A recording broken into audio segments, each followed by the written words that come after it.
Hello and welcome to Athletic Therapy Now, a podcast for athletic therapists by an athletic therapist. My name is Ashley Burr and I will be your host. Thank you for joining us today.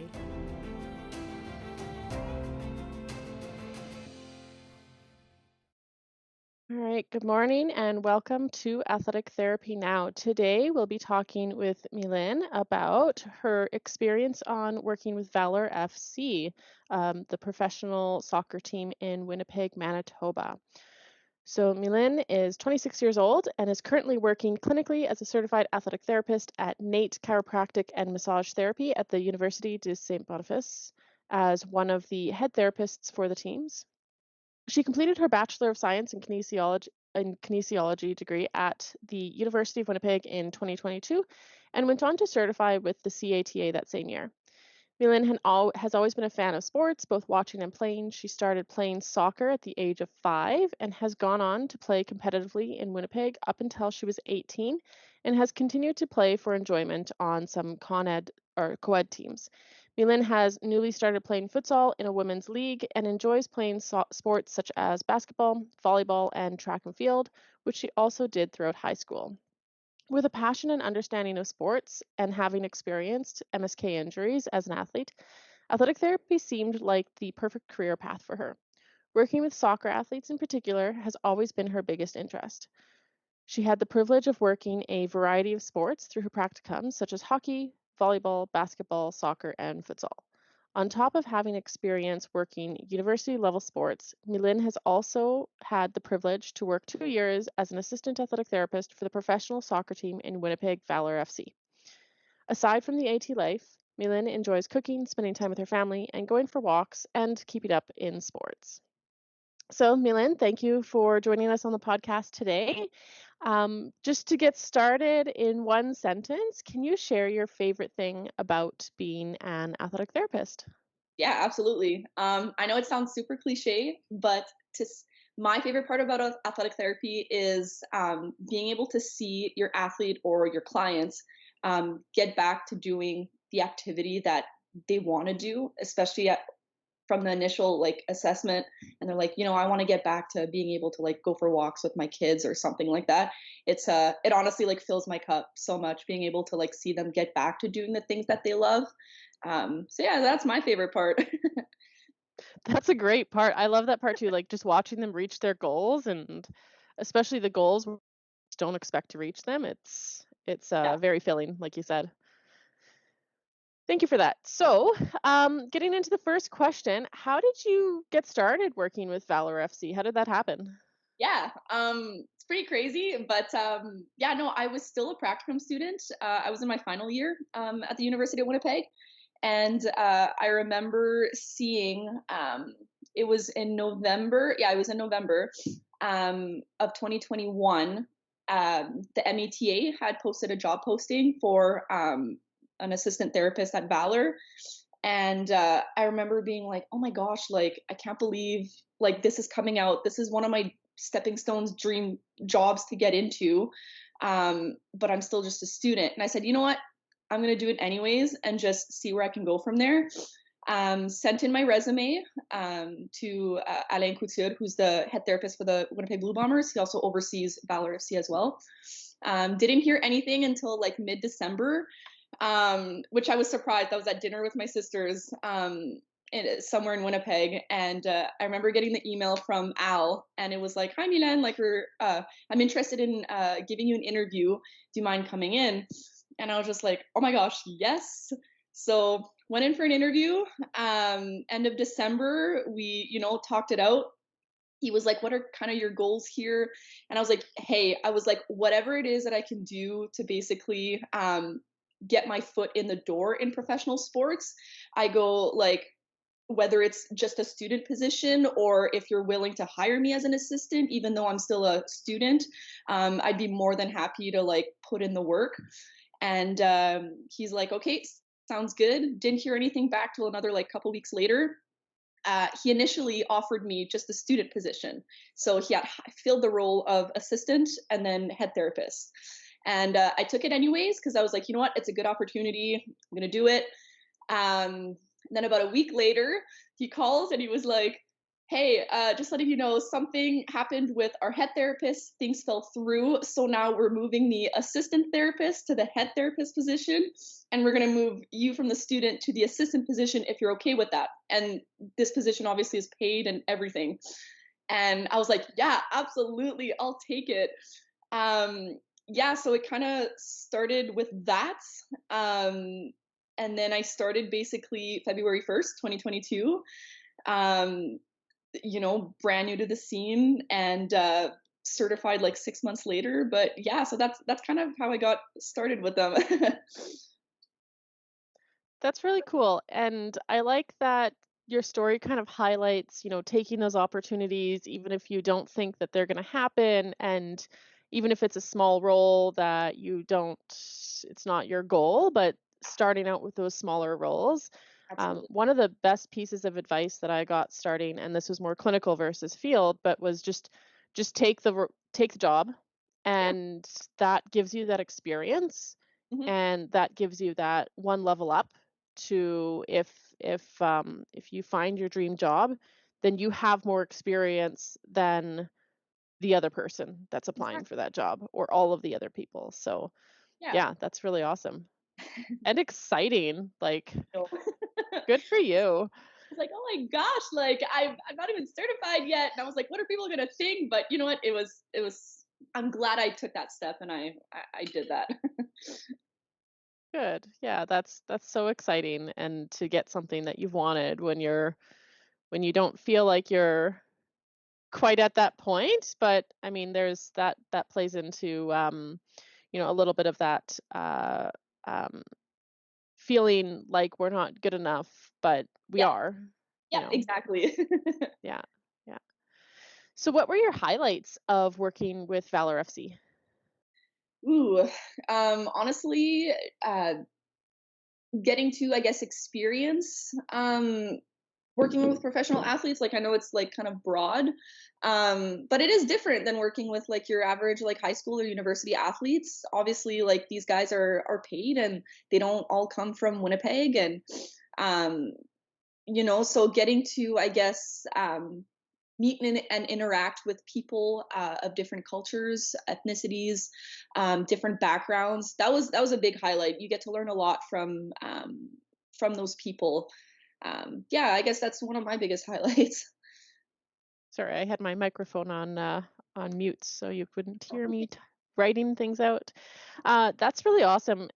It's I find I learn the most from my clients. Yeah, Yeah.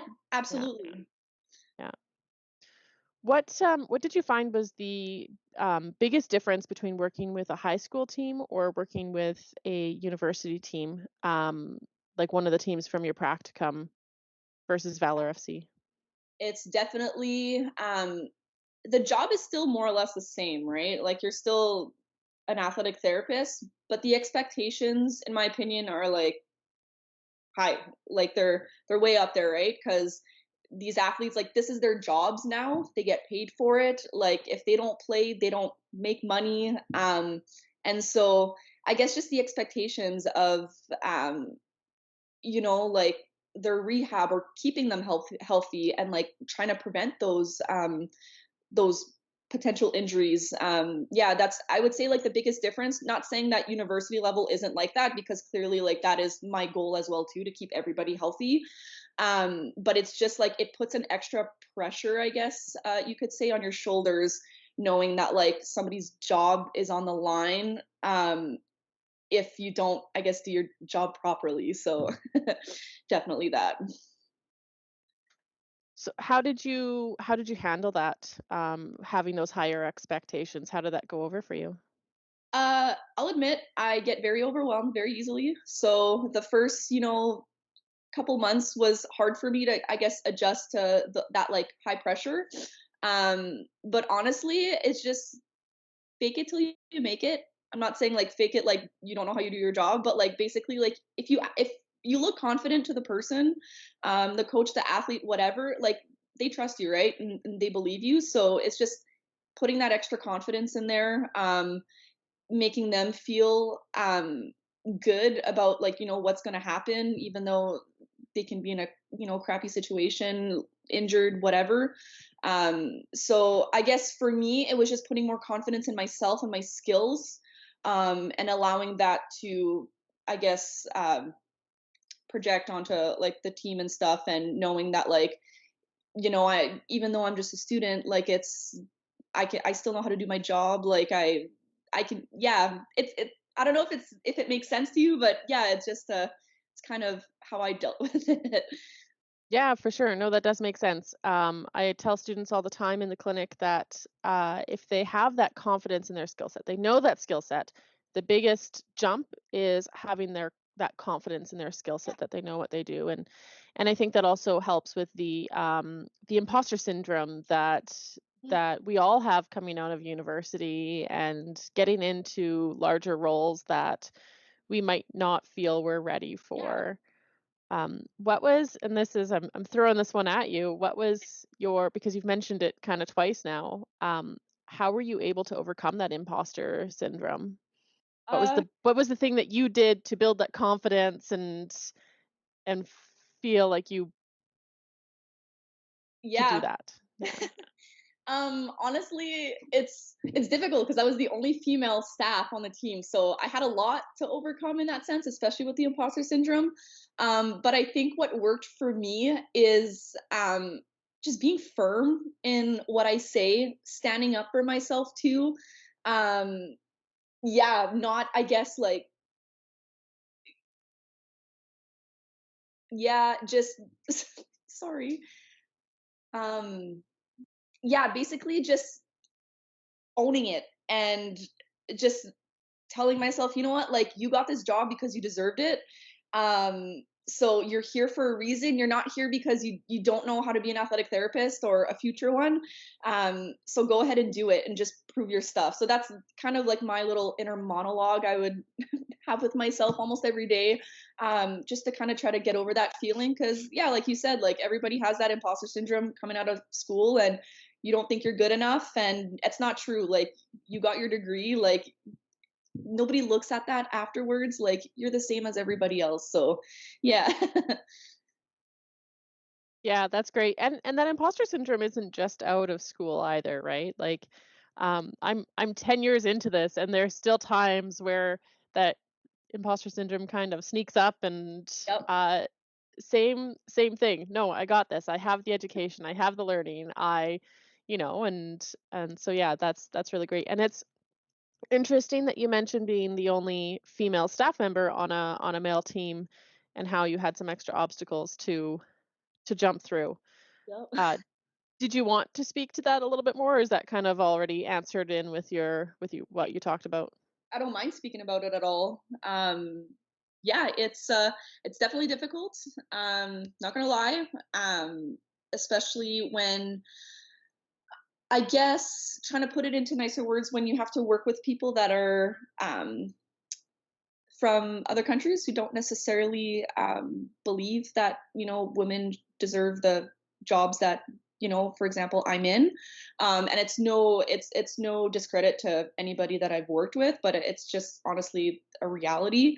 um, and I still had a good time, by the way, with my teams. But yeah, definitely just overall, like, um, like respect and boundaries, you know having to like work through those things. I know where our locker room was situated. When you walked in, the therapy room was right beside it. So it was basically like included within the locker room. And there was only like a curtain, I guess you could say, that like could separate the therapy room with the lounge slash locker room.